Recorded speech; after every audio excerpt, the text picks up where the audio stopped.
From CGTN headquarters in Beijing, this is The Hub with Wang Guan. Hello and welcome to The Hub on CGTN. I'm Wang Guan in Beijing. In January, just 5 days before President Donald Trump's inauguration, the U.S. Department of Commerce finalized a rule banning the import and sale of connected vehicle hardware and software originating from China and Russia, citing national security concerns. Now, this rule takes effect in the U.S. on March 17th, now that the day has arrived and President Donald Trump is in office. Will he keep the ban in place or roll it back? Is this really about protecting national security, or are there other factors at play? How could this latest protectionist move by the U.S. impact global supply chains? Now, joining me from the United States is Xing Lei, independent industry analyst and co-host of China EVs and More podcast. In Shanghai, China, we have Zhang Yu, managing director of the Automotive Foresight Shanghai. In Beijing, Andy Mok is senior research fellow at the Center for China and Globalization. And in Shanghai, Josef Mahoney is professor of politics and international relations at East China Normal University. Welcome, gentlemen, to this program. Now, Director Zhang Yu, let me ask you about this. I mean, a lot of discussions are going around about what kind of vehicles and their hardware and softwares are included and what kind are not included in this potential ban.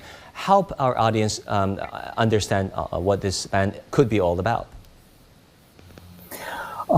Well, this policy specifically banned these vehicles of VCS systems hardware and software. At the same time, it will ban all of the ADS, the automotive driving software system, not including the hardware of automotive driving. But anything, if this components is made in China, or it is a Chinese brand vehicles, smart connected vehicles, cannot be sold in U.S. from now on. So that is a pity. What would be the scale of the vehicles, hardware, softwares potentially impacted by this ban? Should it go into effect March 17th? Should Donald Trump do nothing about it? Well, if we really look at these vehicle sales now in the U.S., of course, there's no Chinese brand now being sold in the U.S. market. There are about 16 to 17 million total sales of the U.S. market size, all of them basically non-Chinese foreign brands. So the policy immediate impact will be those supply chains. If some of those foreign brands actually they are using the Chinese suppliers, the hardware or software suppliers, they will be impacted and they have to take time to reshuffle, change their Chinese suppliers to global suppliers. Well, obviously will be at a higher cost. So those costs will be at the U.S. consumers' price finally. Right. Let me go to you, Xing Lei. You're in the United States. Help us understand the potential shock this ban could have on the manufacturers of cars, of vehicles, and their associated hardwares and softwares. Because, say, if General Motors or Ford produce a vehicle that is Chinese hardware or software that is potentially in the banned list. So at this moment, there's not that much shock. And if we talk about the import of the Chinese vehicles, first of all, it's virtually non-existent. And as far as the U.S. automakers are concerned, they do import some made in China Lincolns and Buicks, so mostly ICE vehicles. But nevertheless, I think this ban will still affect, I think, what they do going forward. So there is a grace period until March 17 next year for these automakers to make arrangements so that the vehicles are compliant. But there's not much shock. But from what we understand, this ban really targets Chinese electrical technology, hardware, softwares, radars, Bluetooth, cellular signals that can be accessed potentially by the Chinese government that the U.S. considers a national security threat. Yeah, so again, virtually is non-existent, and the effect will be, at least from my perspective, living in the U.S., is that we're not going to get any of these nice, futuristic, cool, smart EVs from China. So at this moment, if you look at the market, Tesla is leading the way, and then there's others in the US. On the robotaxi side of things, Waymo is leading the way, and there's others. Whereas in China, both of these, the EVs and the AVs, there's multiple competitors. There's not that much effect on at least on the Chinese side of things. And so the only thing for the consumers, again, Yale mentioned this, is we have less choices. Right. Director Zhang, one more question before I turn to Joseph and Andy. That is Tesla. That is one of the largest manufacturing plants in Shanghai, China, for its electric vehicles. Could Tesla potentially be impacted? Well, it depends because Shanghai Gigafactory of Tesla produce around 900,000 units per year. 600,000 units will be sold in China, 300,000 mainly exported to Europe and some of the Asia-Pacific countries. But it does not use the Shanghai factory volume to export back to the US because Tesla has a very big capacity in the US. So this policy, for now, it does not really impact Tesla. Well, if it did, it would be interesting to see the reaction of the Doge chief, Elon Musk. Professor Mahoney, let me turn to you. I mean, from our analysts talking about this previously, it looks like the impact could be minimal, concerning Chinese cars sold to the United States because there are so few of them to start with. What do you think are the motives of this policy to be announced in the first place?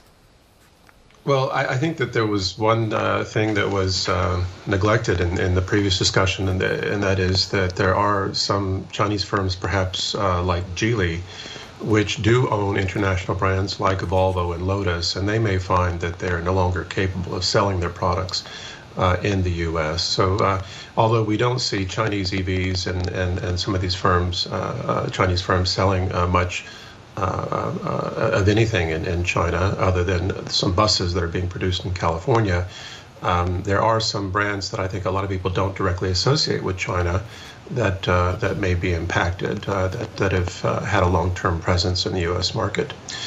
As to why this is happening, I recall that in 2007, 2008, 2009, I was living in Michigan, and at that time in West Michigan, which previously was the part-making capital for the U.S. automaker industry. They would make the parts in West Michigan and then send them to the assembly lines in East Michigan in the Detroit area.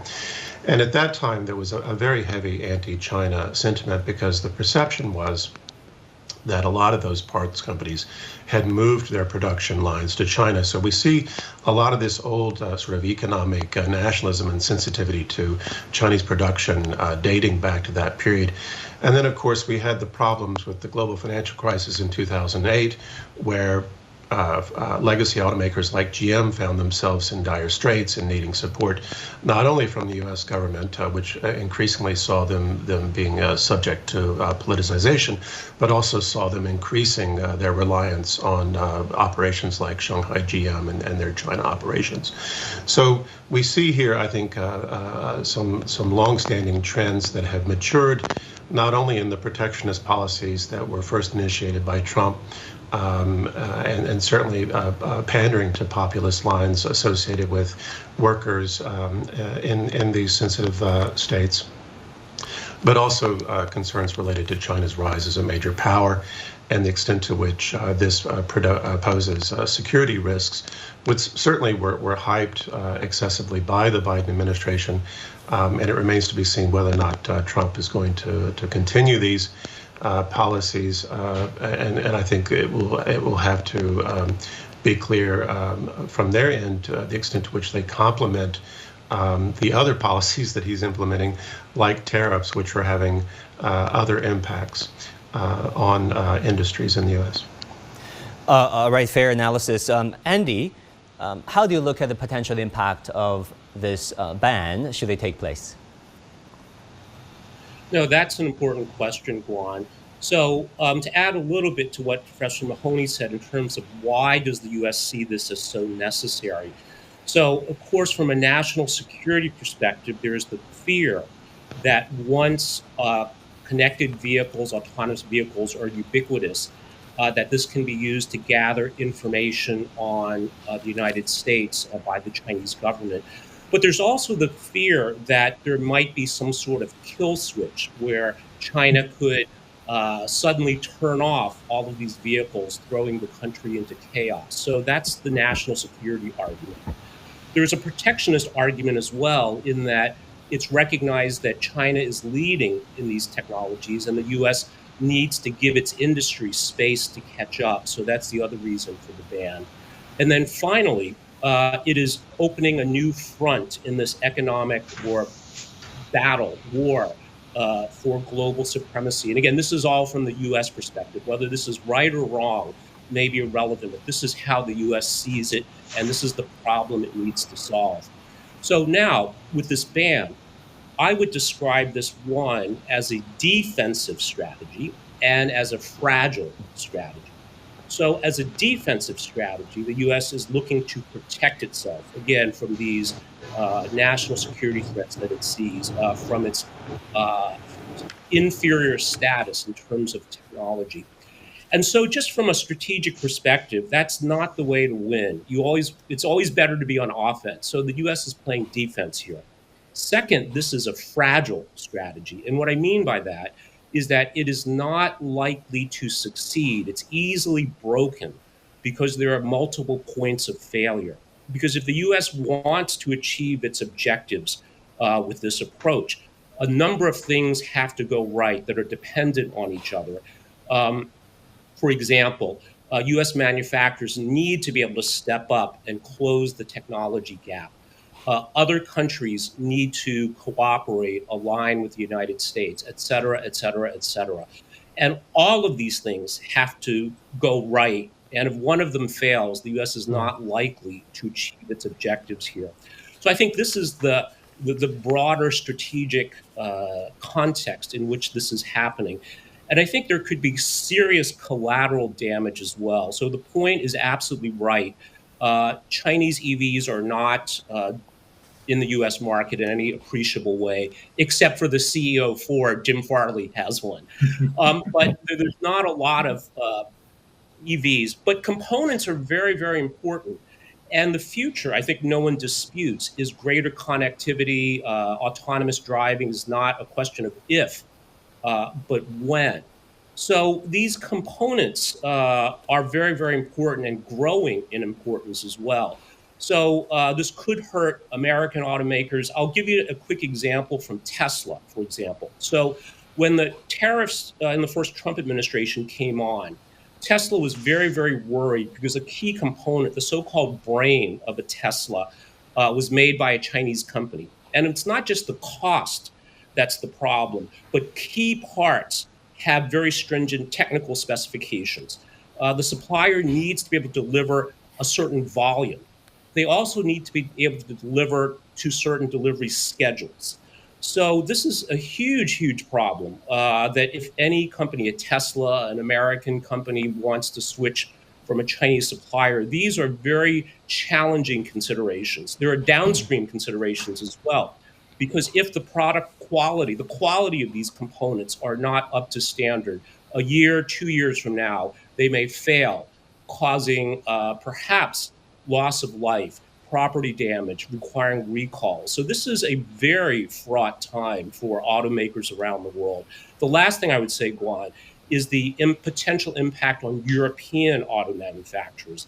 So the European, mostly German auto manufacturers, I think the number is fairly high, 30, 40, 50% perhaps, are exported to the United States. And of course, these companies rely on Chinese components, not just for cost, but again, for quality, the ability to meet volume requirements, delivery requirements, et cetera. So I think that this ban could have far-reaching negative repercussions. Oh, let me ask you on that ground concerning, European export to the United States using Chinese components. Director Zhang, do you think, those cars would be impacted, say, the BMW or Mercedes using Chinese hardware or software, eventually selling to the United States? Well, sure. You see, all of these global automakers are using China's auto industry as they call gymnasium. This has, really come into agreement for the whole auto industry. You use China as a gymnasium to beef up your muscle and your brain, and you can develop advanced cars at a much faster pace and at a much lower cost. Well, if you really develop these very advanced vehicles, but you cannot sell this car, globally, at least you cannot sell to the big market, to North America, you have to replace all of this hardware and software suppliers to global suppliers, to European or US suppliers. Well, their actually costs will be much higher, and then they probably do not have those very good software capabilities. I mean, software actually is even more important. And then we probably really see this, auto world will be divided into two sectors or dual system. Well, in China, the auto industry will offer very good vehicles, and consumer can buy at a very good price of these advanced vehicles. Well, in Europe and in US, and people have to still buy the very high price on relatively, lagging behind vehicles. That will be the reality in the future. Yeah, very interesting. A dual vehicle world, facing societies and cultures going forward. Xing Lei, do you share that sentiment that we are seeing fragmentation, which will eventually lead to a dual vehicle, new electric vehicle world? One led by China and the other led by the United States. Well, definitely. There's definitely bifurcation going on. So we look at a company like a Mercedes, right? They have this new software, MB.OS, a system on their global vehicles, but they have to work with local Chinese partners, AMAP, or in other parts of the world, it could be Google. And for Volkswagen Group, similarly, they're working with XPeng in China, but Rivian, a startup here in the US, rest of the world. So you're seeing this in China for China play out more significantly as the vehicle becoming more electrified and, more importantly, becoming more smartified, because you need to have that local ecosystem in place, and also addressing the consumer desire and demand, which is completely different in China, the Chinese consumers versus the Western European or the US consumers. All right, another big question, a big if, is whether or not Trump will reverse this policy, roll it back, or keep it in place. Professor Mahoney, what do you think? What is your gut instinct telling you? Well, I think we understand that Trump likes when high-level business leaders have to come to the White House and ask him for a favor. We know that the automakers lobbied the Biden administration before it left office to delay implementing this rule. We know that they still have a year in order to find solutions or alternatives. But I think it's also clear that that Trump likes to have that sort of leverage over high-level U.S. captains of industry. So I would anticipate that he will maybe let the rule go into play. I'm not a big believer in the idea that Musk will play a powerful role in attenuating this issue. In part, as has already been noted, the products coming out of the Shanghai Gigafactory are destined for other markets. And it's not quite clear to what extent Musk is still really committed to Tesla, despite a recent company meeting where he, boldly claimed that he still believed that Tesla would become one of the biggest companies in the world, bigger than the top 5 companies that currently exist, especially as the autonomous driving and some of the robotics lines are further developed. That said, I would anticipate that what the Trump administration probably has been doing is studying how this, as I noted before, either complements or adds undue burden to firms given the other protectionist policies that he's been implementing since taking office. And that's what they're probably trying to sort out. But my guess is a large amount of it will hold, and he'll force people to come and ask for exemptions. Right, Andy. Given the potential shakeup this ban could have on U.S. domestic car market, which have to divert and diversify and reshuffle their supply chains elsewhere, what would Trump do next? Well, I think this has to be looked at in a broader context, Juan. So we talked about the potential disruption to American car manufacturers, European car manufacturers. And again, I think it's well acknowledged that American consumers could suffer as well. But if we look at the broader picture here, Trump is trying to re-engineer some very profound changes in the U.S. political system as well as the international order.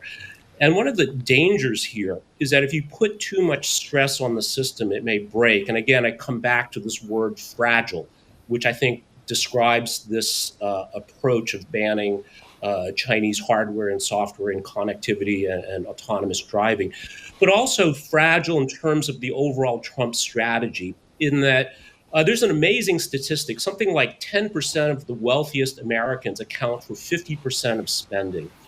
And what we've seen also is the tremendous uncertainty by Trump's policies has really hurt U.S. equity markets. So there's a wealth effect going on here. And if this policy or set of policies really is adhered to and starts really adding further stress on the system, would this lead to some sort of larger economic setback? I think is a very, very real question. And I can't imagine that in the White House, within his key economic advisors, whether that's Lutnick, Bessent, et cetera, that they're not really worried about this. Yeah. I mean, though this ban targets China and Russia, the impact is unknown, of course. But Director Zhang, however big the impact this could be on China's hardware and software makers, do you think China is well positioned to embrace? But of course, let me phrase again. Is China well positioned to brace for whatever comes next from Trump? Well, I think this ban definitely will not prevent China from going forward. As we see the software-wise, China is developing so fast. Let's talk about the smart cabin in China now. Integrate AI into the smart cabin to make these smart vehicles more human.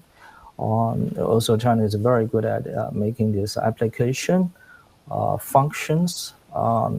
Well, automotive driving in China now has upgraded to L2.5 or 2.9, or even by end of this year, China will debut some of the L3 level autonomous. So what does that really mean? I mean, those are all great technical terms, but how many years ahead China is compared with their Western counterparts? Well, it is 3 to 5 years ahead, and because of this kind of a ban, that gap will be made even bigger in the coming several years. So I think China can use China's very huge volume and also conquer the rest of the other emerging markets, and that will really give a good example for the world that how China-made these kind of smart vehicles can sell very well, and for all of these global markets except those U.S. Western markets, I think the average consumers in the U.S. finally they will know they are actually spending big money for a relatively older technologies. I think the burden will be given to the U.S. government. Right. Xing Lei, do you agree that China's EV sector will advance no matter the ban comes into effect? Well, if history is any lesson, what have the bans done to the Chinese, especially in the EV sector with Xiaomi, with Huawei? They're all important players now, and they've all developed. They've all moved into this first tier of, let's say, the smartification part of the game. Whether it's the smart cockpit or the autonomous driving. So the more ban there is, I think it's just going to lead to more innovation coming out of China. And I think the Chinese automakers, the globalization will continue. I think that the North American market will be the last frontier. That does not mean that there's no action and preparation in the event, because Trump, I mean, he wants U.S. companies to invest in China, and he wants Chinese companies to invest in the U.S. So it wouldn't be out of the question that we actually see a Chinese automaker setting up production in the U.S. or in North America, but can they adhere to that ICV ban requirement? That's a different question. Yeah, I mean, Joseph, do you agree that all things considered, eventually this ban could be a loss for American consumers by the end of the day? I think that's absolutely the case. I agree with my colleague's assessment there. We do know that before, back during the election, that we were hearing some rumors from the Trump side that maybe there would be some sort of bargain, and we're still sort of hoping that maybe he's just accumulating leverage for some sort of grand bargain with China, potentially before the midterm elections. But one of those components might be welcoming Chinese investment, welcoming Chinese EV production into the United States. There was even speculation that Harris was thinking about deviating from the Biden policy in this respect. And of course, again, we'd have to think about how Musk might respond to some of this. We do know that Musk has a model for providing autonomous driving vehicles in China. It does add an extra cost to Chinese consumers. I've seen estimates of an additional $8,000 in order to make sure that those vehicles are compliant with Chinese security standards. And we may see some sort of mechanism like that put in place in the U.S., which would then, make those vehicles more costly and maybe provide some relief to some U.S. domestic producers. But in the meantime, I think it's absolutely clear that in terms of what we've seen with Chinese consumers, they increasingly prefer the superior product lines that they're getting from Chinese producers. They prefer the price points. And we see the same thing happening in Europe. So I think it would be clear that American consumers would have the same sentiments if they had the same choices. Great. Andy, we have about 20 seconds left. Any final thoughts? Well, I think consumers may pay a price in the U.S. for this, but more importantly, manufacturers may as well, again, because of their reliance on key components from China and China's increasing technological leadership. Gentlemen, thank you so much for all these analyses. We learned a lot. Thank you so much for joining us on The Hub on CGTN, and thank you for tuning in. Our news coverage continues on CGTN. Bye and take care.